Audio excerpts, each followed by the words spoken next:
we're gonna go over the ingredients for my lemon supreme pie, and then we're just gonna go right into making it. And yes, I'm gonna be using canned lemon pie filling. What you're gonna need is a blind baked, fully cooked pie crust, and then we're gonna use a can of lemon pie filling. This is a 22-ounce can. I'm gonna go ahead and use the whole thing. Like I said, if you wanna make your own lemon curd or your own lemon pie filling, you go for it. We're gonna use for the filling, the cream cheese part, I have 2 bricks of cream cheese that are softened. I have a tablespoon of lemon juice, a cup of powdered sugar or confectioner's sugar or icing sugar, depending on where you're from, that's what you call it. And I'm going to whip 1 cup of heavy whipping cream. Okay, you want to make sure that your cream cheese is at room temperature or at least slightly thawed out. I went ahead and I whipped mine just a bit, and then I'm going to go ahead and add the powdered sugar on in there, and then we're going to beat this together. All right, now I want you to add the lemon juice in there and beat that until it's smooth. And something I forgot to mention at the beginning was a little bit of vanilla. This is optional, you don't have to, but it will make it just taste lovely. About a teaspoon, and go ahead and beat that in there.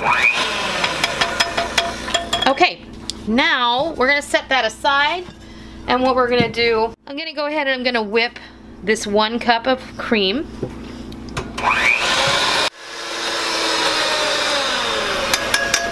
All right, our cream is now whipped to stiff peaks, and that's exactly where we want it. And now you want to take that heavy cream that you just whipped and you want to fold it in to our cream cheese mixture. And you don't want to stir it, you want to fold it. This is going to help give this mixture a really lovely, light and fluffy texture. All right, we've got our whipped cream folded into our cream cheese mixture. And now, pretty simple. This is where we start to construct our pie. So go ahead and put your cream cheese blend right down there inside your pie crust. Just spread it evenly. I just like to give this a stir and loosen it up a little. I'm gonna stick this in the fridge for at least 2 hours, and then I'm gonna come back and we're gonna just decorate it with some whipped cream, swirls, and we're gonna cut into it and we're gonna let you see what it looks like. There you have it. A delicious lemon supreme pie. This pie is so easy, and I think you're just gonna love it. This is another great pie that you can put in your fridge and have it ready a few days in advance, no problem. All I did was put a little stabilized whipped cream on the top, decorated it up, and it's ready to go.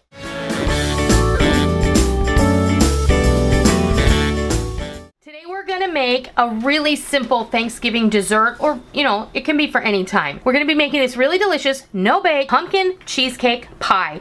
It's so good, you guys. I made one to test out on the family, and 100% approval. It's just so good, and it really does have a great pumpkin flavor, and I know you're gonna love it. We're gonna start off with a graham cracker pie shell.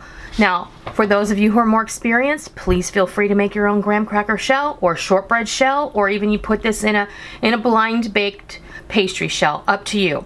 I'm using the extra large pie shell because I like the way the filling sets in here. It doesn't overfill the pie, and they say you get 2 extra slices out of it, but this is the large one. So look for that if you can. I prefer it. Otherwise, use what you got. 1 cup of pureed pumpkin, not pumpkin pie filling. This is just straight pumpkin out of a can. You can double this recipe and use 1 whole can, and that will work. We're gonna use 1 cup of whipping cream, 1 box of instant vanilla pudding, and this is French vanilla flavor. You can use just plain vanilla, whatever you like. 1 brick of cream cheese softened at room temperature. We're gonna use a tablespoon of vanilla extract. I have enough in here to make my whipped cream topping as well. A teaspoon of pumpkin pie spice and a 1/4 cup of sugar. And then I have another 1/4 cup of sugar and 2 tablespoons of ultra gel that I'm gonna use because I'm gonna make whipped cream topping for this. You can use Cool Whip if you so desire. That is perfectly fine. If you prefer to use Cool Whip on top, please feel free to do that. I'm not gonna go over how to make the whipped cream. I'm just gonna make it because I've made whipped cream in a video before. So I'm gonna bring the mixer over and we'll start whipping up this filling. All right, the first thing we want to do is break up and whip our cream cheese just a little bit because we want to make sure it's softened and completely room temperature. Now, whenever you make anything with cream cheese, I highly recommend that you allow it to sit on the counter for a couple of hours. Just try and remember to take it out of the fridge. When you thaw things in the microwave or soften them up, they tend to either get too hot in some spots and not hot enough in others. With cream cheese, especially if you're making a cheesecake, if you don't have it perfectly soft, it gets lumpy and you don't want that. So I'm just going to go ahead and give this a little bit of a whip and soften it up, and then we're going to add the whipped cream and we're going to whip those two together until we have a nice whipped cream cheese filling. It just takes a couple of seconds really. And now that you know your cream cheese is nice and soft, I'm going to go ahead and add our whipping cream. Now this is heavy cream, and then I'm going to start off slow so it doesn't splash too bad and increase. And then as the whipped cream begins to stiffen and combine with the cream cheese, everything's going to come together in a nice, soft, cohesive mixture. You're going to want to get in there a couple of times with your spatula and scrape down the sides. I don't have a beater blade for this particular mixer. That is definitely something on my list to grab. If you have a KitchenAid, you know, if you have a beater blade, you know how wonderful it is to have that. You'll be able to tell as the cream starts to thicken, the mixture will start to definitely appear to become thicker. So at that point you want to get in there with your spatula and scrape it down, and then let it continue to beat for another couple of minutes until you have a nice thick consistency. Now we're going to go ahead and check it. You can see how much thicker it is now. But I'm going to go ahead and scrape down, and then we're going to go ahead and turn it on low and add in our sugar. So we're going to add 1/4 cup of sugar while the mixer is running, and then just gradually shake it in, get it well incorporated, give it a good whip, and now we'll continue on.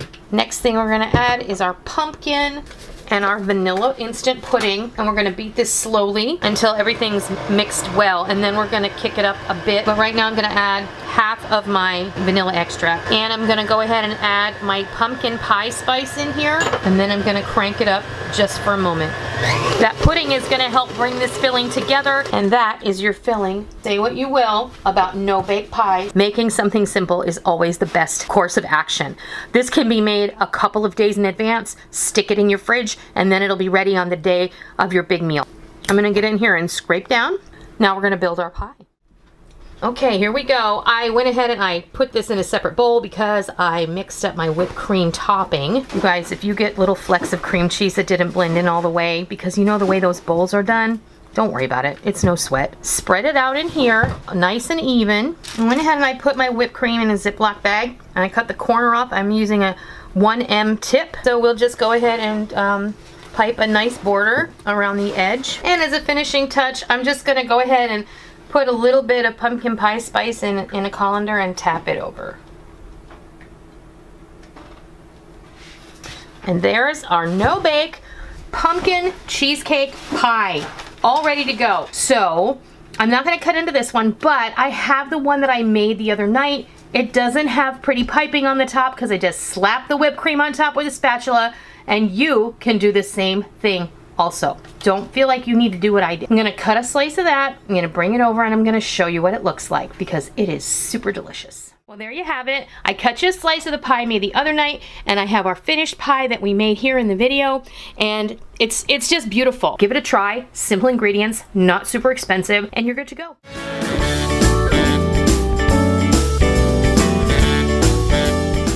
Today we're gonna make the super easiest chocolate pie you've ever made in your life, and this you can throw together on the morning of Thanksgiving. If you have an emergency and need an extra dessert, this is your go-to. So what I'm gonna start with, you're gonna need 2 4-serving packages of instant chocolate pudding, and if you can get chocolate fudge pudding, even better. What we're gonna do, the way that you mix it up for a pie, I have 2 boxes, 2 pouches of pudding, or 2 boxes of instant pudding, and then I have 3 cups of heavy cream here. So this is gonna keep it nice and thick. So we're gonna take your mixer and we're gonna blend this right up.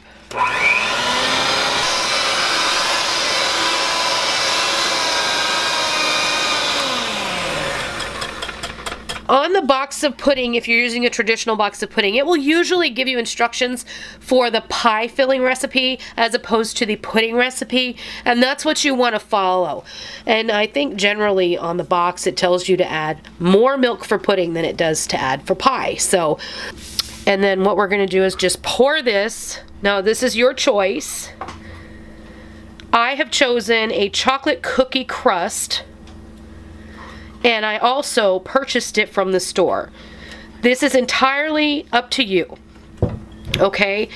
You can bake a pastry crust, which is something I actually prefer for chocolate pie, but today we're gonna go with this because it's a little easier, and I can get this in the fridge and out of the way super fast. Now you can see already how thick and beautiful this pie filling is, and then you can make this in the morning, and then you just pop this in the fridge, and then if you're going to use it in the afternoon or evening, then it'll be all ready to go. Alright, I'm just going to go ahead and decorate the pie, and usually what I do is, this is a big pie, and it's a mile high pie really, and I'm just going to go ahead and start doing some rosettes on the pie.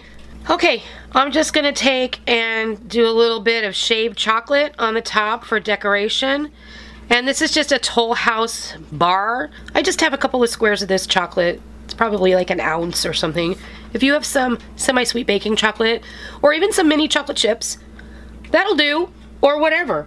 There you have it, our beautiful chocolate cream pie that only took us about 15 minutes to make, and now we're gonna go put it in the fridge overnight. This is gonna be good if you make it in the morning and then you'll be ready to eat it at night. This is gonna slice up just fine because that filling is nice and thick already. You're just gonna have to settle for this view of the whole chocolate cream pie. We added some chocolate shavings to the top. It looks absolutely amazing. You take this to someone's home, they're never gonna believe that you didn't go out and buy this somewhere, for one thing, because it's so beautiful and it's so delicious. You're gonna love it. And it's really, really easy. I hope you give this super easy and delicious chocolate cream pie a try, and I hope you love it.